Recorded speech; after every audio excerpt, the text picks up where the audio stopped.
Assalamualaikum warahmatullahi wabarakatuh.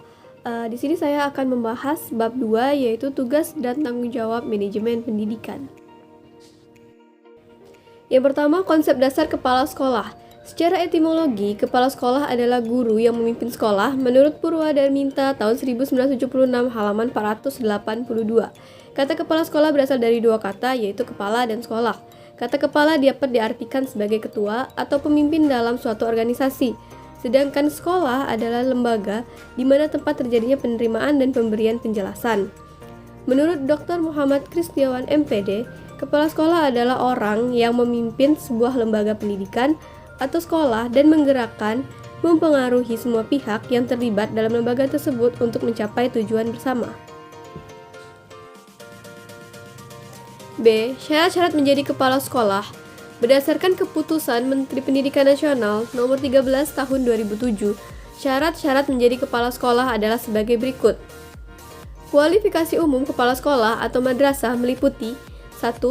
Memiliki kualifikasi akademik sarjana S1 atau diploma 4 kependidikan atau non-kependidikan pada perguruan tinggi yang terakreditasi. Yang kedua, waktu diangkat menjadi kepala sekolah berusia setinggi-tingginya 56 tahun. Yang ketiga, memiliki pengalaman mengajar sekurang-kurangnya 5 tahun menurut jenjang sekolah masing-masing, kecuali di Taman Kanak-kanak atau Radatul Atfal, memiliki pengalaman mengajar sekurang-kurangnya 3 tahun. Yang keempat, memiliki serendah-rendahnya 3% pegawai negeri sipil atau PNS, dan bagi non-PNS disetarakan dengan kepangkatan yang dikeluarkan oleh yayasan atau lembaga yang bersangkutan. Kualifikasi khusus kepala sekolah atau madrasah. 1. Kepala Taman Kanak-kanak. Syaratnya, yang pertama, berstatus sebagai guru TK atau RA. Yang kedua, memiliki sertifikat sebagai guru TK atau RA. Dan yang ketiga, memiliki sertifikat kepala TK atau RA yang dikeluarkan oleh lembaga yang ditetapkan pemerintah. Yang kedua, kepala sekolah dasar SD atau MI. Syaratnya, 1. Berstatus sebagai guru SD atau MI. Yang kedua, memiliki sertifikat sebagai guru SD atau MI. Dan yang ketiga, memiliki sertifikat kepala SD atau MI yang dikeluarkan oleh lembaga yang ditetapkan pemerintah. Yang ketiga, kepala sekolah menengah pertama atau SMP atau MTS. Syaratnya, 1. Berstatus sebagai guru SMP atau MTS. 2. Berstatus sebagai guru SMP atau MTS. Dan yang ketiga, memiliki sertifikat kepala SMP atau MTS yang dikeluarkan oleh lembaga yang ditetapkan pemerintah. 4. Sekolah atas atau SMA atau MA. 1. Berstatus sebagai guru SMA atau MA. Dan yang kedua, memiliki sertifikat kepala SMA atau MA yang dikeluarkan oleh lembaga pemerintah yang ditetapkan. 5. Kepala sekolah kejuruan SMK atau MAK. 1. Berstatus sebagai guru SMAK atau MAK.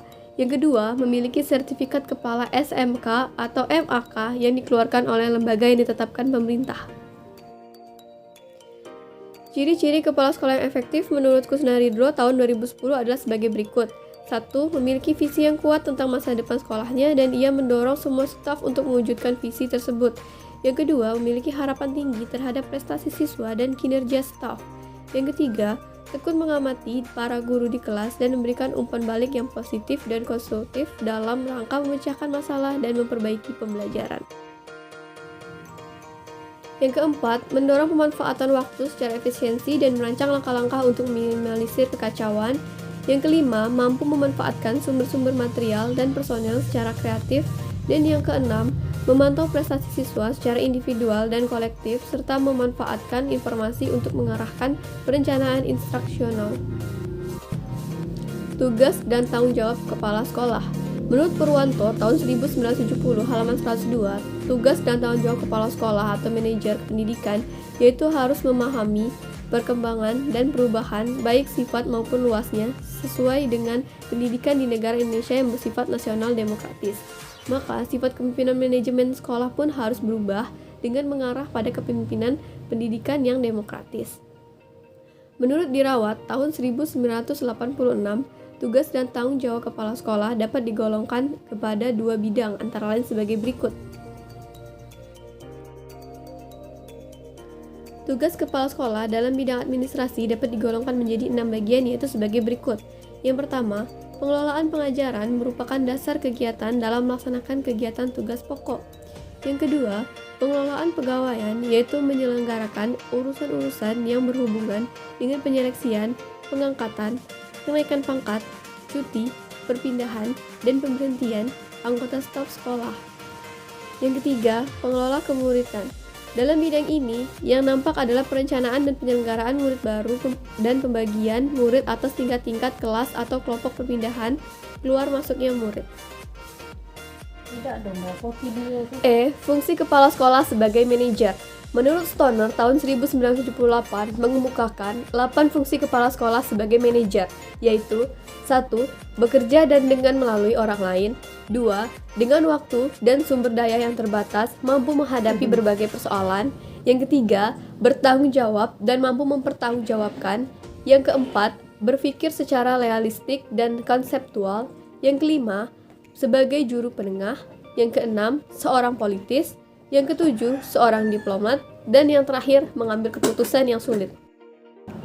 Peran kepala sekolah. Seorang kepala sekolah yang berperan sebagai administrator memiliki 10 peran, yaitu peran pribadi, kepala pemimpin, penghubung, peran pengetahuan supervisi, penabur pengetahuan, juru bicara, peran dalam pengambilan keputusan, wiraswastaan, pemecahan waktu, pengalokasi sumber daya, dan perundingan.